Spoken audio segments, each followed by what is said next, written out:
I'm John Lewis. I'm the treasurer this year. And Todd asked me a couple of weeks ago if I would just share with you some comments about, how the Finance Committee works and how the budget process works and how that sort of ties in with the whole stewardship campaign. And some of this information is going to be a little bit of a repeat because Tom McQuiston shared some of it earlier. But, 85% of our budget comes from pledges, that's huge, that's significant. And the way the budget process works at Holy Communion is very similar to what we do maybe at home or in our own businesses. We go through the process, we have the staff go through, they will begin their budget process and look at the absolute necessities that they have to budget, and then sometimes they'll put in things that are not what I would consider absolute necessities, but they're things that are aligned with the mission of the church. And just to give you an example, just to give you some hard numbers to think about, just to run the church every week is almost $32,000. And if you break that down and you look at how much it costs to offer all of the worship services that we do on Sunday, out of that $32,000, we spend about $16,000 a Sunday to do that. So it's not an inexpensive proposition to run a large church such as Holy Communion. So as part of the budget process, as we're working with the staff, and in fact we're working with the staff right now, we've already started the budget process for 2011.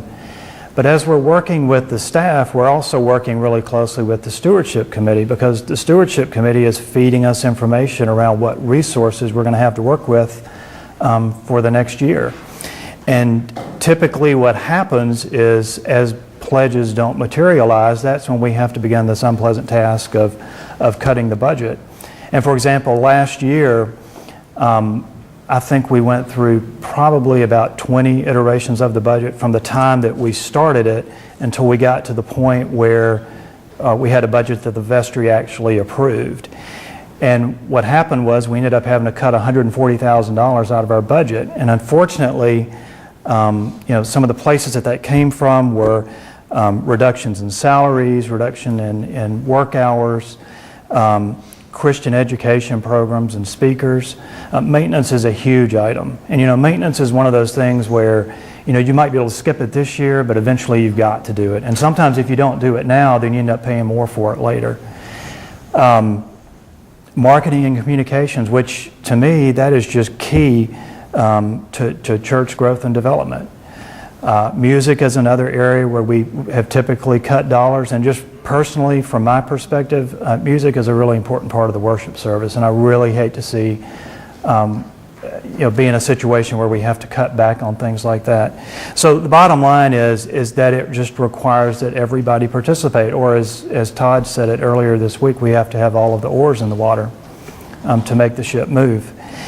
One last comment that I'll make. I've been in this role for about a year now, and I've been working very closely with Mark and the rest of the staff. And the first thing I'll tell you is I think Mark has really facilitated building an incredible staff.